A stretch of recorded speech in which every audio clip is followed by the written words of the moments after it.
Ya estamos con José Pepe Nathanson. Bienvenido, querido compañero. Doctor Dugan, ¿cómo vamos? ¿Todo en orden? Bien, ¿vos? Muy bien. Me preocupa esto de la vida por un patio, ¿no? A ver, ¿cuál es el lugar en el que pasabas la mayor cantidad de tiempo en tu vida? Seguramente vos en un estudio de radio y de televisión, sumando todo. Después tu casa. Sí. La mayor parte de la gente pasa la mayor parte del tiempo, incluso antes de la pandemia, en su casa. Duerme 6, 8 horas, descansa ahí, etcétera. A pesar de eso, la casa ocupa un lugar relativamente secundario en los imaginarios y en la cultura. Si uno se fija, hay diferentes motivos que ahora vamos a desgranar. Mira, esta es la caída de la movilidad, Pablo. Quería mostrar cómo la caída de la movilidad en diferentes situaciones. En movilidad en parques, en movilidad en trabajo, en movilidad en comercio, etcétera. En promedio nos movemos ahora mucho menos de lo que nos movíamos antes de la pandemia. La línea muestra cuando empezó la cuarentena.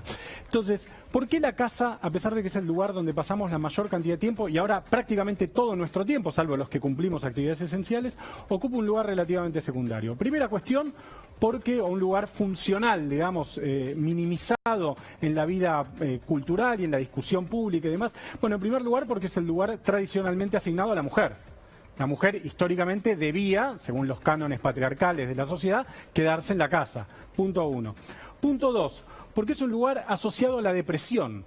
¿Nunca te dijeron, che, salí un poco? ¿No? Sí, no estás todo el día metido en tu casa. Estás todo el día... Bueno, hay algo, aun cuando esto es una mirada falsa desde mi punto de vista, la casa puede ser un lugar de felicidad, de proyectos, de realización, pero está asociado a lo simple, a lo infantil, a la depresión, a dejarse abrazar por el útero materno, esa cosa tibia, ¿no? La casa, digamos. Sí.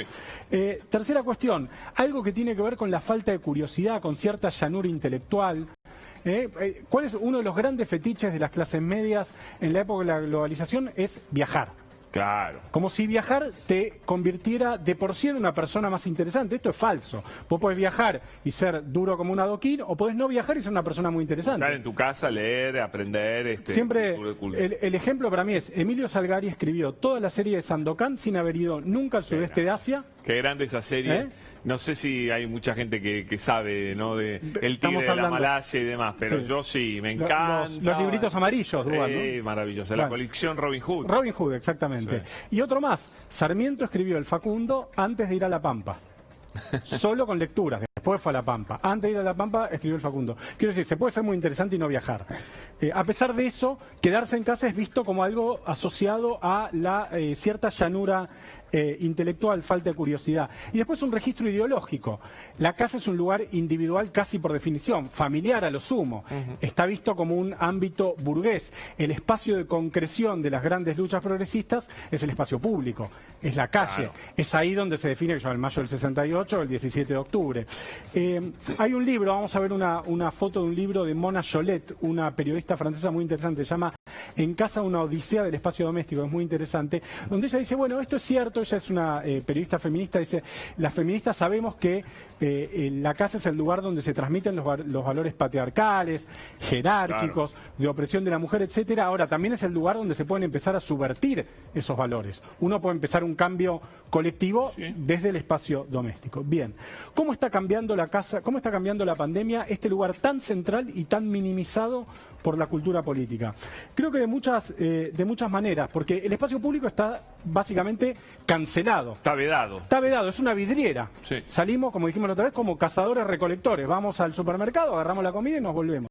Entonces, la casa se ha agrandado. Por eso estábamos mostrando una serie muy interesante de un artista que español, se llama Javier Jaén, que la hizo para una serie en New York Times que se llama Postales del Coronavirus. La recomiendo, está online. Yo escribí un artículo ahí en el New York Times, muy interesante, donde se ve cómo la casa ha multiplicado sus usos, Pablo. Sí. La casa es hoy taller, gimnasio, oficina, local de ventas, lugar donde uno descansa, estudio de radio. Vos no hacías el programa desde la casa, no sé si lo seguís haciendo. Totalmente. Bueno, se ha multiplicado sus usos. Fíjate ahí como, bueno, los diferentes usos de la casa, escuela, aula, es un montón de cosas la casa. Ahora, la pregunta, que es la pregunta que nos hacemos siempre con el coronavirus, es ¿cómo va a trastocar esto que estamos viendo nuestra relación con el espacio público, con la ciudad, ya hablamos, con la política, con la geopolítica, con la economía y con la casa? ¿Qué va a cambiar? Por ejemplo, la cuestión de las tareas domésticas, que también han sido rápidamente trastocadas. En primer lugar, porque las clases medias no pueden contar con el trabajo de las empleadas domésticas, que no pueden trabajar. Y en segundo lugar, porque al estar en la casa, las cuestiones domésticas pospuestas te persiguen.